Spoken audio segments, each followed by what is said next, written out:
Good evening. Before the adoption of the agenda, I'd like to note that Mayor Meloche and Councillor Riccio Spagnola are both away with their families, enjoying some quality family time. I'd like an adoption of the agenda, please. Councillor Desjardins and Councillor Burns, all in favor? That carries. Recommendation that the December 12th, 2023 council meeting agenda be adopted. We've done that. Is there the disclosure of any pecuniary interest on any items on the agenda for any members of council? Seeing none, thank you. Move to item D, an adoption of the minutes. You've had a chance to review the minutes. Are there any additions or deletions before we adopt the minutes? Seeing none, I'd like a mover for the minutes, Councillor Desjardins and Councillor Carrick. All in favor? That carries. Mayor's comments. None? Very happy to be here in her stead, enjoying the temperate weather in southwestern Ontario, which is wonderful, wonderful, wonderful. Hopefully we'll have a wonderful white holiday Christmas that can snow that one day, and then it can go back to, as an old Fahrenheit person, 50 or 60 degrees. Public meetings, item F, we have none. Presentations and delegations. I'd like to ask Coach Dufour to come up to the microphone, please. Coach. We have Coach Paul Dufour appearing before council to speak to the success of the AA LaSalle Titans 11U baseball team for their Ontario Baseball Championship win. Coach. First of all, I'd like to take this opportunity to thank the town of LaSalle and all the delegates here for hosting our team to this place here. I'd like to say that these are fond memories for mine in the past, being able to be recognized in front of the town. And I think that this is creating a long-lasting memory for these young gentlemen behind me. I'd like to, describe what it is that the feat that these young men did behind me. They came together as a group, mainly all from LaSalle, a couple from outside, but the core being LaSalle. And they came together with the idea of being accountable as a team, being responsive with a coaching staff, and really wanting to dig deep and excel at the craft that they were asked to do. And with that, we challenged them to not only take what it was that they did in the past, but to dig deeper and thrive and persevere towards bigger and better opportunities. So I'm glad to say that these young men, I believe, from what I'm told, they are the only baseball team within Windsor-Essex County that came back with a OBA championship. And that was a AA championship. Most of these teams that we played against are recognized at this age group for the current year as AAA organizations. And we being a small town, roughly 20 to 25 kids trying out for a team, what they accomplish is certainly nothing short but amazing. So I ask if everybody here could give them a round of applause for their accomplishments.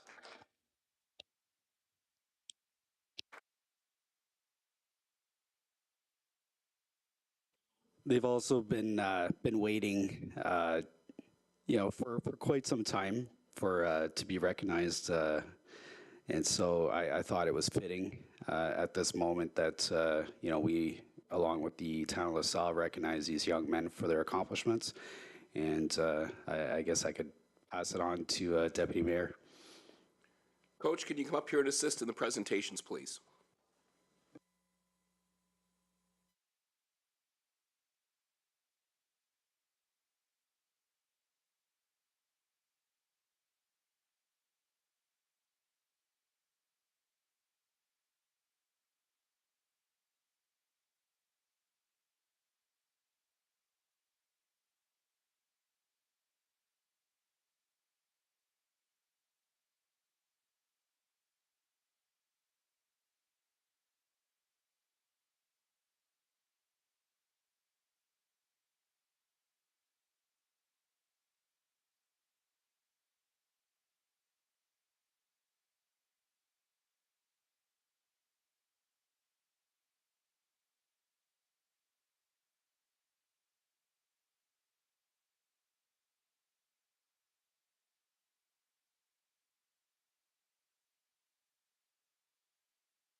Now, I know, team, that you're very excited. You can stay for the rest of the meeting if you'd like, or you can move into the hallway and take some more pictures with the team and the parents. The living wall is a beautiful backdrop, and we're very proud of what you've done here in the town of LaSalle.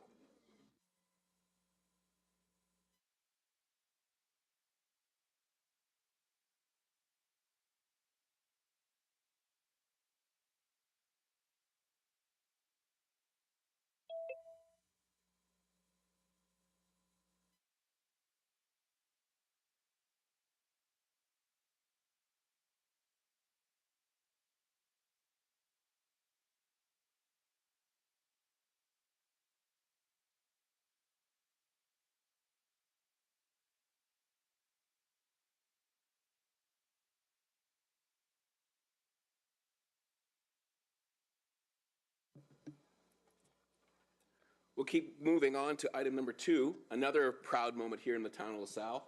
President Diet and Vice President Wilson to the podium, please. We'd like to introduce the members of the LaSalle Rowing Club.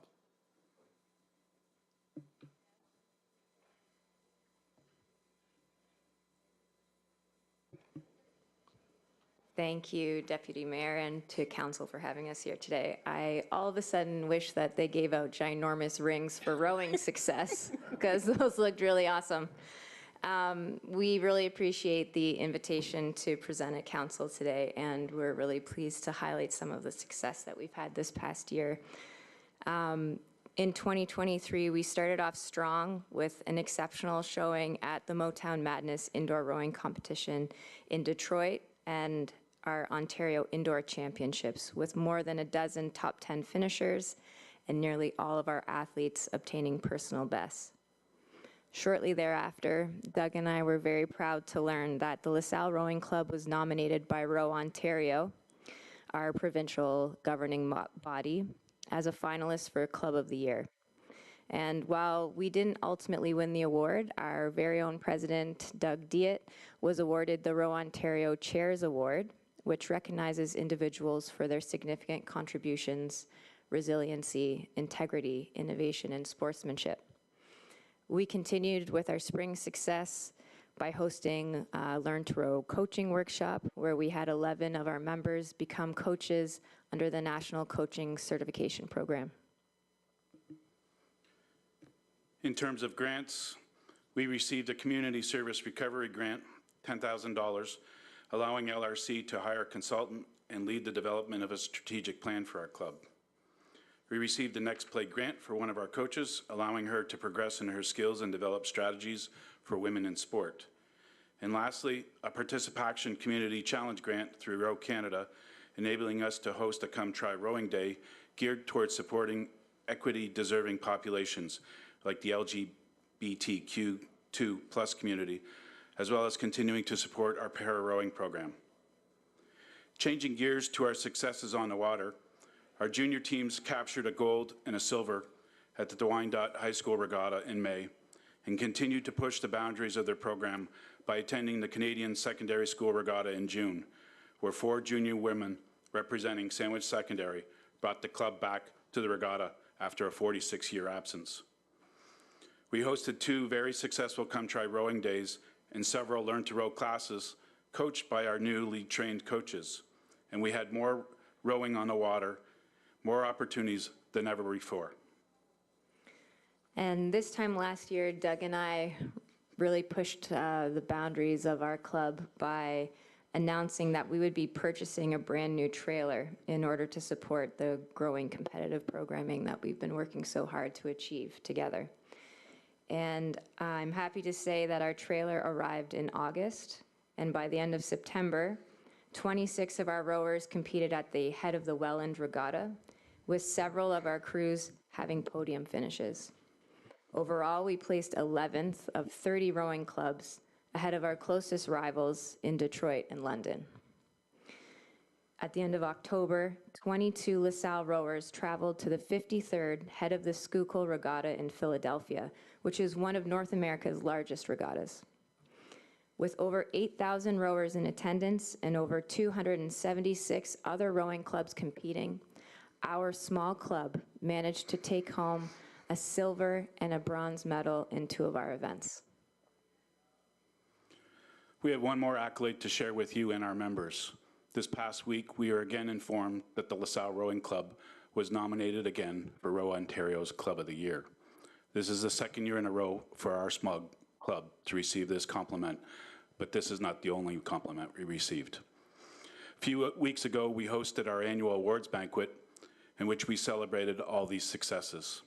In attendance was the president of Row Canada, Carol Purser.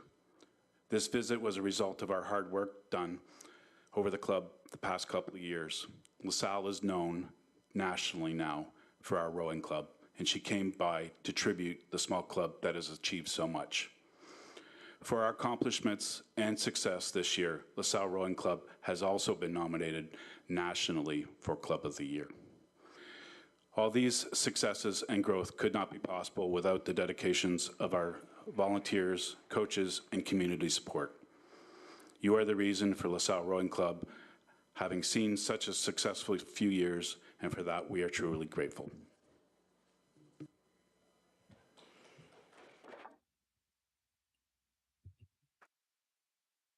To both of you, thank you. Everything that you do puts our town on the map. Everything that you do makes us look good. Everything that you do makes us better. Thank you. Thank you. Moving on to Section H, staff reports. The fourth concession drain minor improvement culvert extension, appointment of an engineer. I'd like to ask Mr. Michael Capucci, Manager of Engineering, to present that report. Sir. Thank you, Mayor, members of council. The town received a Section 78 minor improvement for property 6345 Howard Avenue for a culvert extension along the fourth concession drain. And the purpose for this request was for access for an extension on the existing culvert.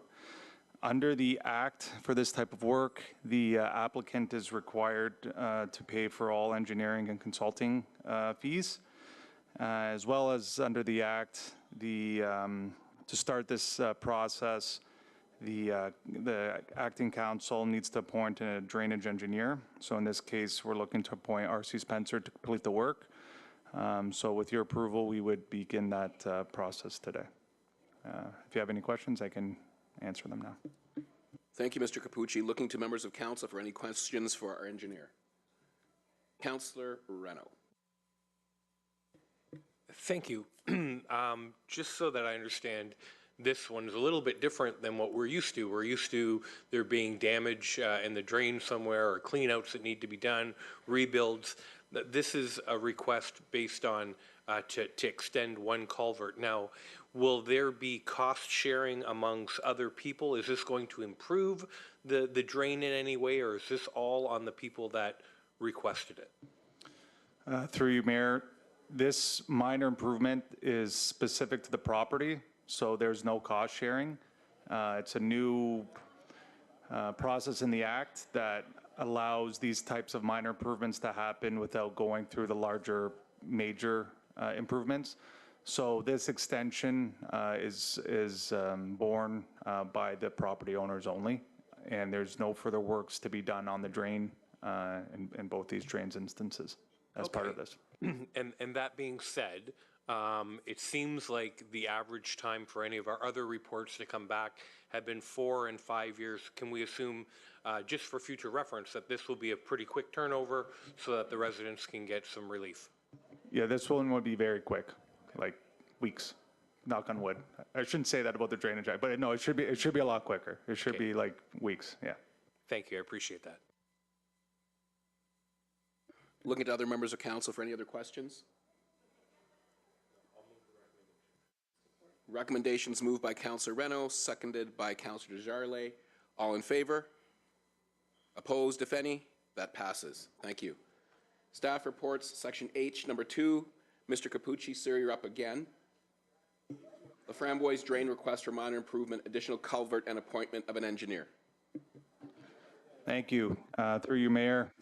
So same idea. Another Section 78 minor improvement was received by the town for the property at 8820 Disputed. In this case, they want a secondary access to get to the back of their yard. along the LaFramboise Drain. And again, under the act, for a minor improvement, the property owner is responsible for all engineering and construction costs. So again, to get this started, we need the council to appoint an engineer. In this case, we're going to go with Landmark Engineering as who the applicant has dealt with in the past, and they're more than capable to do this type of work. So with that, we are recommending appointing Landmark Engineering. And if you have any questions, I'll be happy to answer them. Looking to council to see if there's any questions for Mr. Capucci on this. Then what we're looking to do is that the recommendation, the report of the manager of engineering dated November 10th, 2023, regarding the request for a minor improvement to the LaFramboise Drain dated November 10th be received, and that Landmark Engineers be appointed to the drainage engineer for the LaFramboise Drain project. Looking for a mover and a seconder. So moved. Moved by Councillor Burns, seconded by Councillor Desjardins. All in favor? Opposed, if any? That motion's carried. H3, insurance renewal. Mr. Dale Langlois, Director of Finance. Thank you, Your Worship. So this report's just on our 2024 insurance renewal. It's an annual report that we bring to council every December. This year we're looking at a 9.5% increase overall, which sounds like a large number, but compared to the past number of years, it's actually quite less than we've had in recent years. So our general insurance is going up from $770,000 a year to $845,000 a year, which is 9.78%. And then our cyber insurance is much less increase. It's going up by just over $2,000 from $44,500 to $46,800, which is 5.3%. So 9.5% overall increase. There is no material changes to our policy.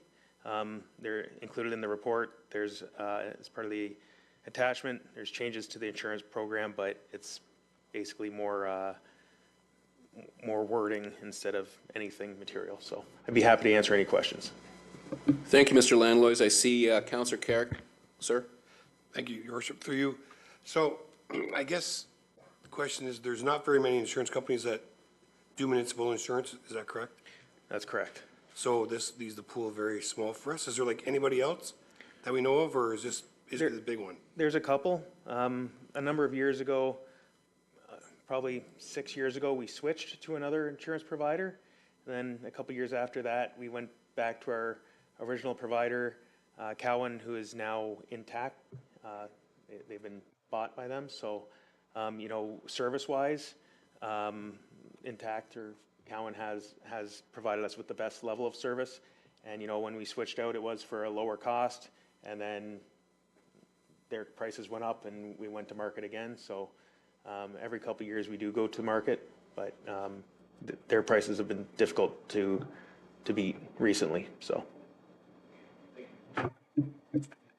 Looking to any other members of council. Councillor Desjardins. Thank you. Through you to Mr. Langlois. I'm just curious because it's a phrase I'm not familiar with under the cyber clause. It's referring to crisis communication costs, $2 million each and every claim. That's the limit of liability. And then a $50,000 deductible. What is crisis communication?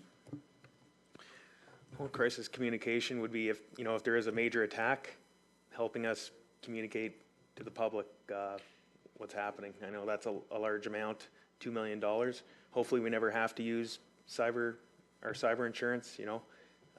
We've kind of talked about our internal practices and policies, but if there ever is a significant attack, there'd be a very significant amount of communication that has to happen because we're such a large organization that touches so many different areas. Depending on the severity, everything, it could go back to pen and paper for everything. So we hope that never happens. Knock on wood. We're knocking on a lot of wood tonight, but that's my answer for you. Looking to members of council for any other questions for Mr. Langlois. Then before us is a recommendation that the report of the Director of Finance dated November 16th, 2023 regarding the 2024 insurance renewal be received, and the council authorize the renewal of the annual insurance program with Intact Public Entities, Inc. Company, and that council authorizes the renewal of cyber insurance through CFC Underwriting Limited. Looking for mover or seconder. Moved by Councillor Carrick, seconded by Councillor Desjardins. All in favor? Opposed, if any? That carries. Number 4, the extension of the agreement for the supply and use of water. Mr. Langlois, Finance Director. Again, sir, please. Thank you, Your Worship. This report's just to extend the current agreement with the Windsor Utility Commission. We're getting closer to finalizing the agreement. There's a couple more items we have to go back and forth on a little bit, but I'd say the largest accomplishment thus far, we're going to be able to extend our capacity to build out, which is a large accomplishment. Right now we're at 22 megaliters a day. We're getting closer as we grow to meeting that mark. So with the new agreement, we're going to be able to, we'll move instantly to 43 megaliters per day with the ability to purchase more capacity in the future. So, if our population grows faster than expected, we'll be able to buy even more capacity at a future date. So that's going to guarantee us, supply of water well into the future, so that we don't have to build our own plant, which is very costly to build and also very costly to operate. So that'll help keep our water rates lower. And it's a 6-month extension, so we're hoping in the first quarter of 2024 to wrap this up. Thank you, Mr. Langlois. Questions? I see your hand there, Councillor Reno. Yes, I'm just curious. It might be a question for Dale, but it might be a question for Peter. I'm just wondering, is there any infrastructure improvements that we need to make on our side in order to double that capacity? It just makes sense that if we're going through a pipe this big and we're doubling it, is there a significant cost to the municipality to move to that next step? You take it? Jonathan, you want to take that? Okay. Thank you for the question. So on the LaSalle side, there are some trunk water mains that will have to go in the future. Those have already been identified through our water model and part of our DC charge. So those are identified. And then there's also some capital upgrades that have to happen within the city of Windsor that we are partially responsible for. So the extension that Mr. Langlois is talking about today is just an extension of the old kind of agreement to get us through till we get to some of the details on the new one. Okay, thank you. Councillor Carrick. Sorry, just a quick up. So also the water charges don't cover a lot of that cost, right? Because that's how it works.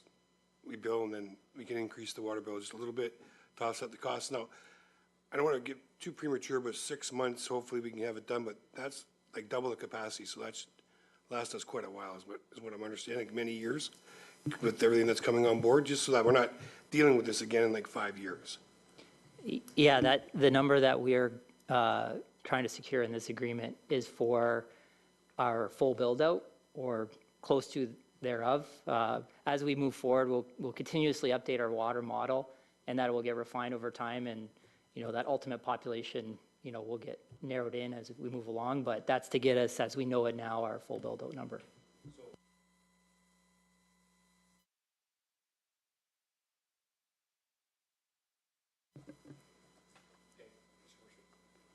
Looking to council, any other questions? Well, then before us is a recommendation that the report of the Director of Finance dated November 16th regarding the amendment and extension agreement for the supply and use of water be received, and that council approves the entering into an amendment and an extension agreement with the Town of LaSalle and Windsor Utilities Commission for the supply and use of water effective December 31st, 2023, and authorizes the mayor and clerk to execute the agreement. Looking to members of council. So moved. Moved by Councillor Burns, support from Councillor Reno. I just wanted to make sure. All in favor? Opposed, if any? That motion carries. Item 5, the extension of the draft plan approval, Creekside Condos. Christina Bursick, Manager of Planning and Development. Thank you and good evening, Your Worship. Up on the screen, you'll see a drawing, a sketch of the condo development known as Creekside, which is slightly just north of Town Hall here, behind our parking lot. And you'll notice that I have a portion of the property outlined, and that is the area of which Building A and B are located. They're not there yet. Hence the request for the extension of draft plan approval for the Creekside condos, specifically just for Buildings A and B. Draft plan approval was originally granted on July 22nd, 2021 by the County of Essex. They are the approval authority, and that is set to expire on July 22nd, 2023. The extension was requested since they have not yet begun construction due to changes in the market currently. So extensions of draft plan of condominium or subdivision approval are permitted in accordance with Section 51, Sub 33 of the Planning Act. And that's subject to the support of the local municipality, which would be LaSalle, and the approval authority, which is the County of Essex. The request was made by the owner to the approval authority prior to, or must be made by the owner prior to the lapsing date, which they have done. The approval authority, being the County of Essex, has indicated that they do not have any concerns with granting the extension for an additional 3 years, subject to the town's support. So here today, administration is requesting that council provide their support in granting this 3-year extension of the draft plan of condominium approval, and that the Essex County be advised accordingly. I'm happy to answer any questions. Thank you. Councillor Reno? Thank you. And how long will this be extending that agreement to? Sure. So the current extension, or sorry, the current lapse date is July 22nd, 2024. So it would be an additional 3 years from the July 22nd date. Councillor Carrick? I guess similar lines to what part lot control bylaw includes 5-year expiration date. So what's the difference between the 5 years and the 3 years? Through your worship, so this is a draft plan of condominium extension. My next report is regarding the part lot control. So that's a different Planning Act tool there. Okay, thank you, because I thought it was only 3 years, but thank you. Any other further questions, members of council? Then before us is a recommendation that the report of the Manager of Planning and Development entitled "The Extension for Draft Plan Approval for Creekside Condos" dated November 17th be received, and the council pass a resolution in support of the County of Essex to grant a 3-year extension of the draft plan approval for buildings A and B of Creekside Condos from the current date of expiry being July 22nd, 2024, and that a copy of this report and the supporting resolution be sent to the Manager of Planning Services for the Corporation of the County of Essex. Looking to my colleagues, moved by Councillor Carrick, support from Councillor Desjarlais. On the motion before us, all in favor? Any opposed? That carries. Manager Bursick, point number 6, the part lot control for Silverleaf. Thank you again, Your Worship. Before you up on the screen, you will see the concept subdivision plan for Silverleaf. I have outlined in the light blue highlighted area all the properties in which part lot control are being sought after. In total, that would include 16 semi-detached units and 63 townhouse units. As you'll note, the yellow lots, of course, are excluded. That's because those are single-family dwelling units and don't require part lot control.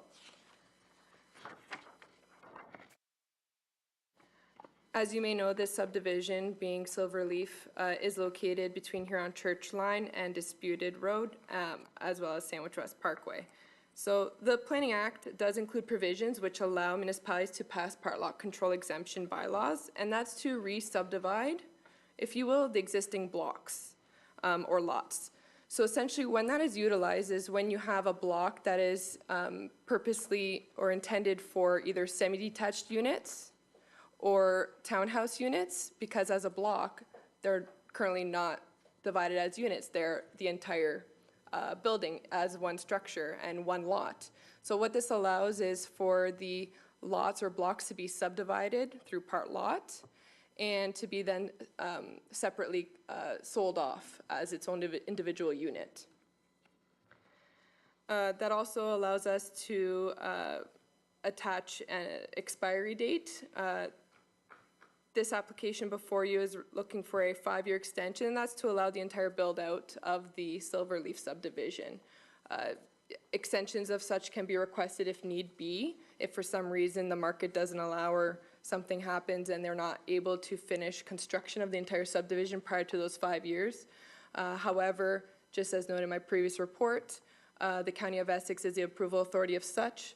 So even after Council's decision tonight, that does get forwarded off to the county for final approval. I did want to note that, of course, as you may know, the zoning bylaw amendment and draft plan of subdivision for this development were previously approved by Council in 2022.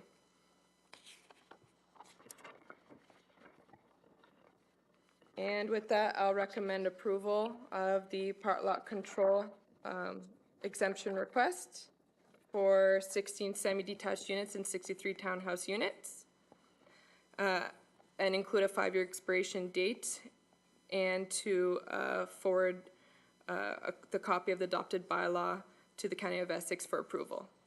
And I'm happy to answer any questions. Thank you. Thank you very much, Manager Burzik. For Council's information, we also have Melanie Muir from Dillon Consulting, who's available via Zoom if there's any questions that you have for Ms. Burzik as well. Looking to my colleagues. No questions? Seeing none, before us is a recommendation that report prepared by the Supervisor of Planning Development dated November 22nd regarding the request for part lot control exemption for 16 semi-detached units and 63 townhouse units within the Silverleaf subdivision be received, and that Council adopt the part lot control bylaw for blocks 12 to 40 on registered plan 12M695, the subject lands, and include a 5-year expiration date, and as well as clauses that require approval of the final reference plan by the Town of LaSalle prior to its registration, and that administration forward a copy of the adopted bylaw draft reference plan and this staff report to the County of Essex for approval in accordance with subsection 50 sub 7 of the Planning Act. Looking to my colleagues. Moved by Councillor Burns, support by Councillor Desjarlais. All in favor? Any opposed? That motion carries.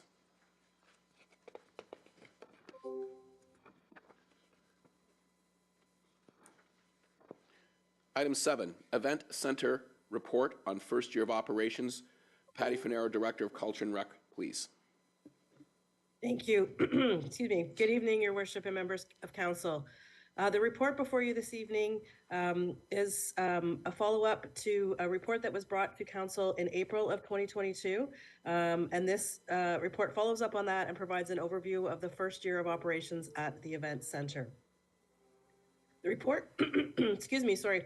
The report brought to you back in April of 2022 outlined a 3 to 5 year plan to manage festivals and events when the Event Center opened.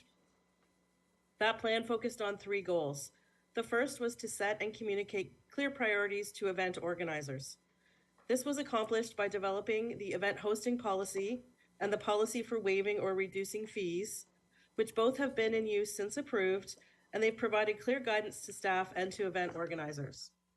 The event hosting policy was also used to help us guide the delivery and development of the Event Center Rental Guide, which was created to give event organizers a quick overview and a more visual understanding of the features and requirements of hosting an event at the Event Center. We also conducted an expression of interest process in December of 2022 to determine the level of interest from the community in hosting events at the Event Center. In total, there were 6 respondents, and administration determined that after that, a second EOI process was not required as we were receiving enough variety in the ongoing requests. The second goal was to coordinate internal resources and ensure fiscal responsibility. That was accomplished by ensuring the appropriate staffing structure was established, and that was by assigning responsibility for the programming of the Event Center to the Supervisor of Recreation, as the newly assigned duties were already in alignment with the existing responsibilities of that position. The Supervisor has been successful in integrating these new responsibilities for overseeing the Event Center with their current portfolio. In addition, as planned, the Recreation Program River Events was hired in October of 2022. The Special Event Review Team now meets monthly and reviews upcoming town-led and third-party events. And a number of services have been digitized to provide greater convenience to event organizers and to be more efficient with staff time. Some of those include a virtual online tour of the event center, a digital event safety plan, and the digital event center rental guide I mentioned earlier are just a few.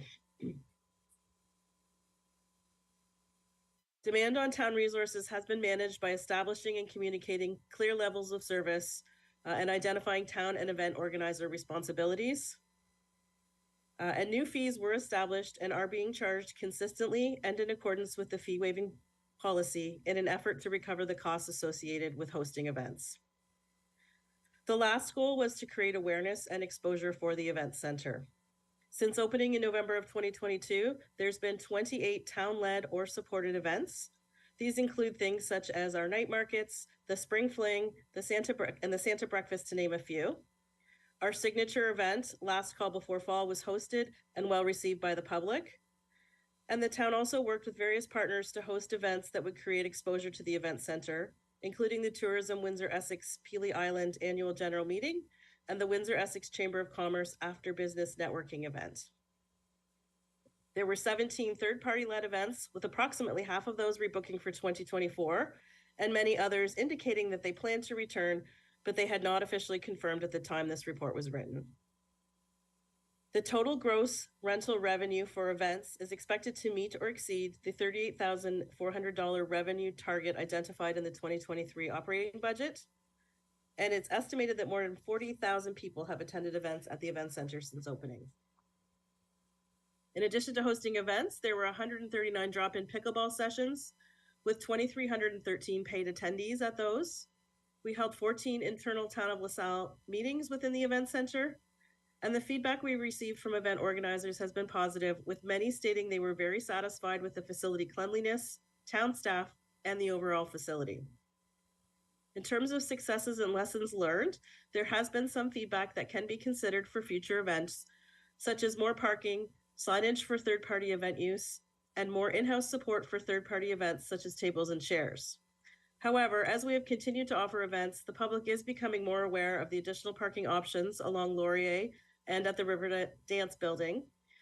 And in addition, at the Last Call Before Fall event, we did pilot using a transit shuttle service from the Vollmer complex, and that was well received. And we intend to share successes and lessons learned from that with other event organizers. In this phase of the waterfront development, a digital sign has not been included as part of the plan or budgeted dollars.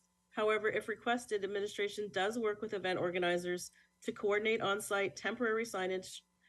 And in addition, third-party event organizers are encouraged to share their event on the town's event calendar and tag the town in their social media promotions. And lastly, providing event supplies and equipment such as tables and chairs could be challenging, as each event operates differently with different equipment needs. The current practice of using a third-party event supplier is working well. Overall, the first year of operations has been very successful, with a variety of public events for the community to enjoy and many opportunities for people to see the possibilities of the event center. And that concludes my report, and I'm available should you have any questions.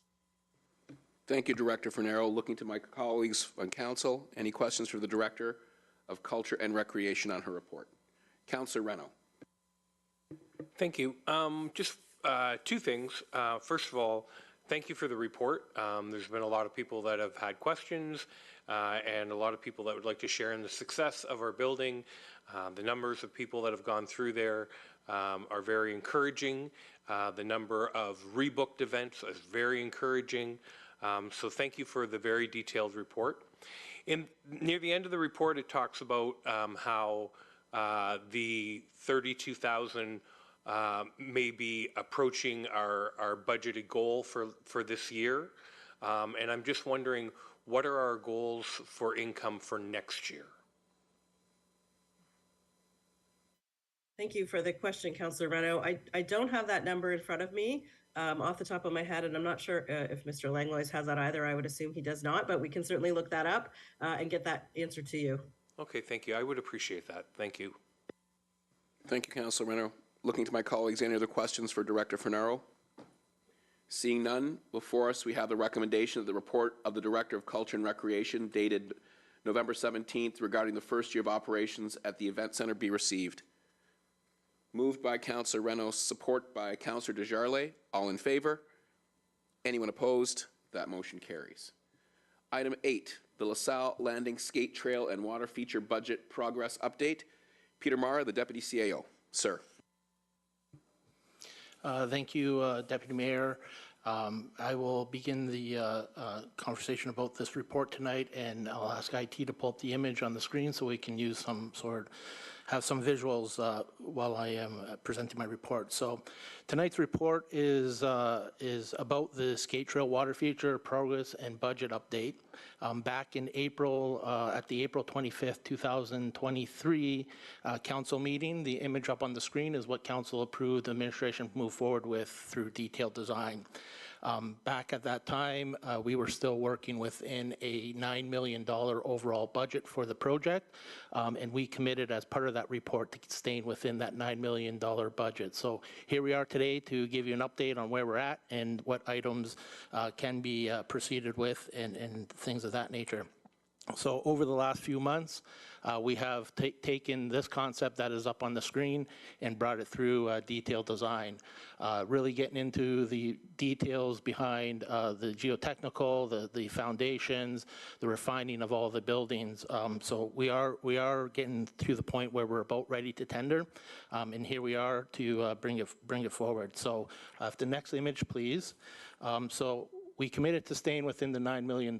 So what I've highlighted in red basically is running us in the range of $2.2 to $3.1 million, while the remainder of the works is about $8.8 million.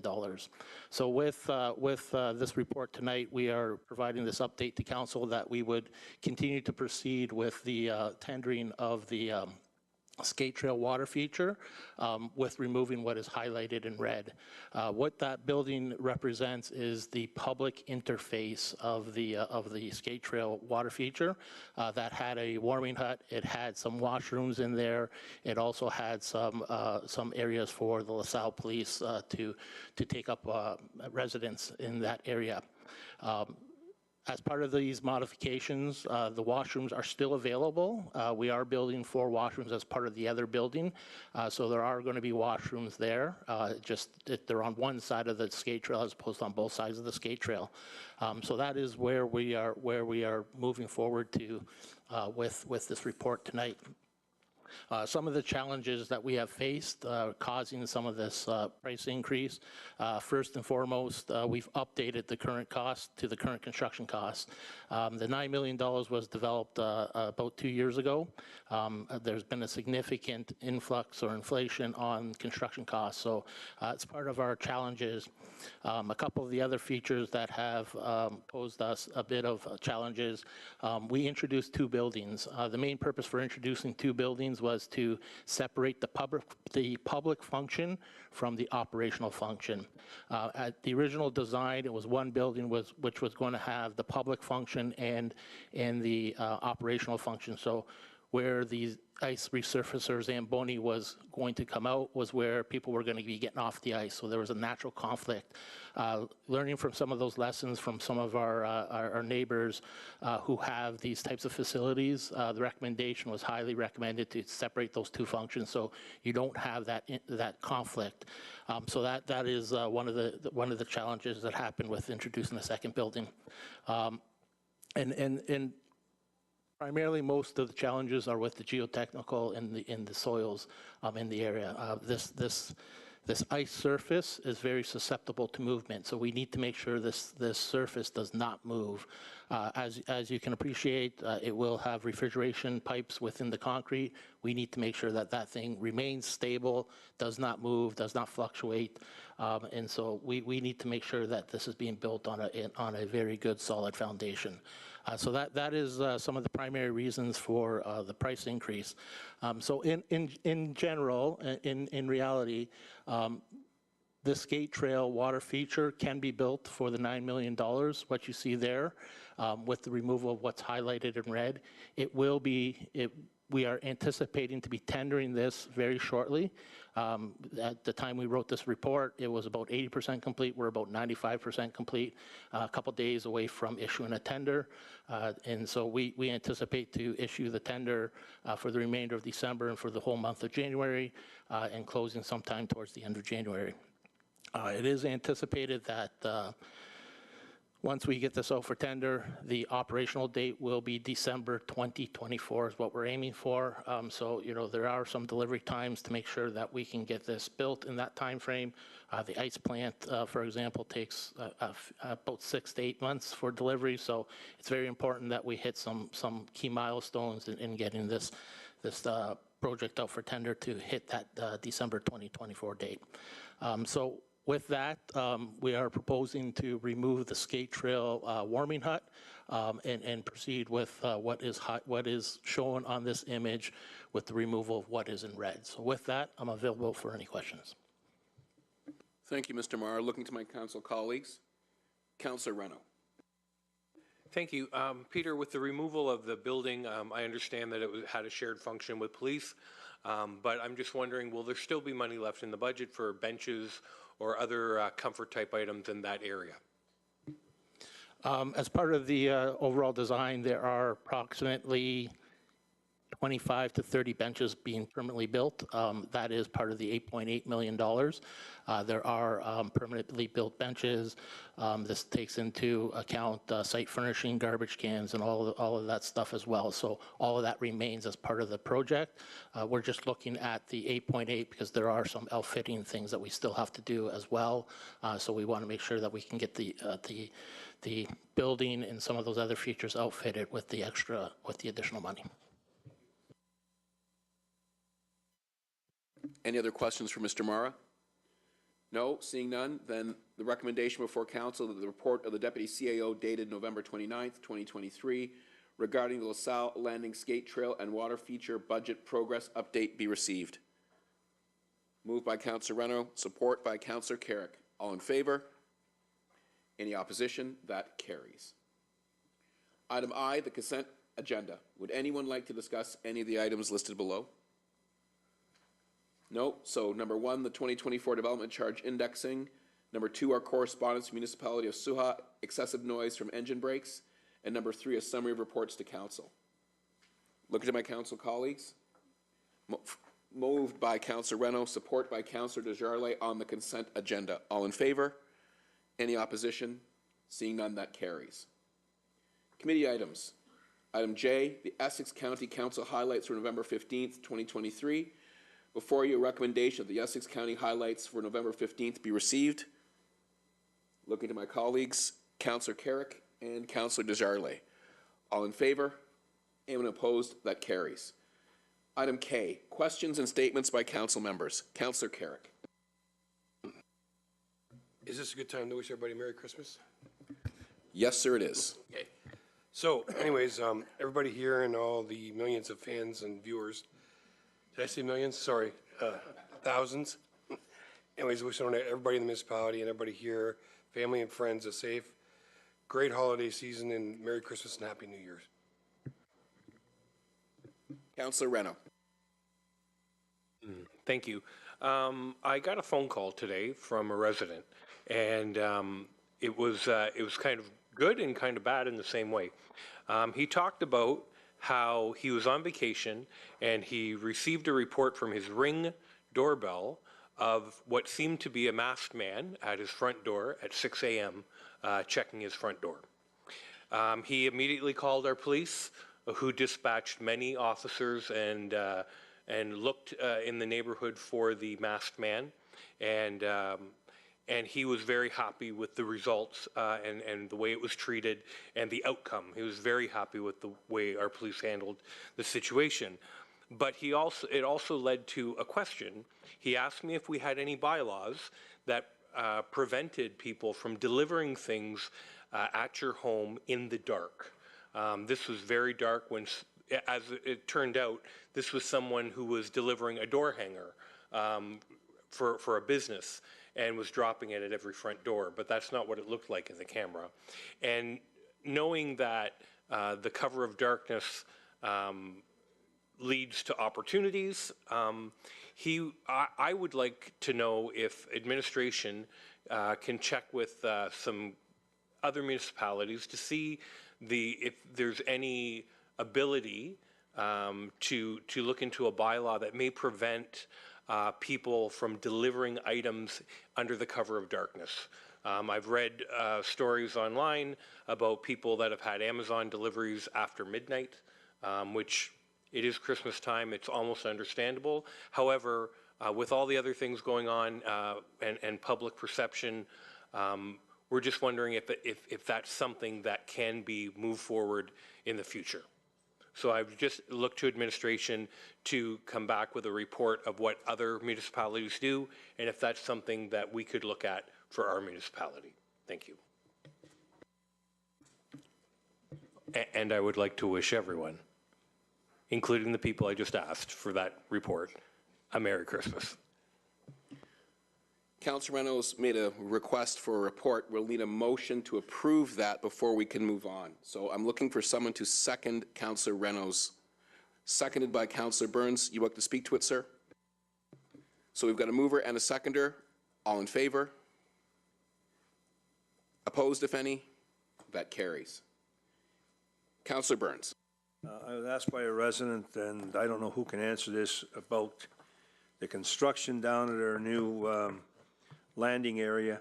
There's trees and plaques down there. What do we intend to do with them? Are we going to take the trees out and replant them? Are we going to replace them? What is the game plan for what's in the park now that has been dedicated in the past? Thank you. Deputy CAO, see you've ready, sir?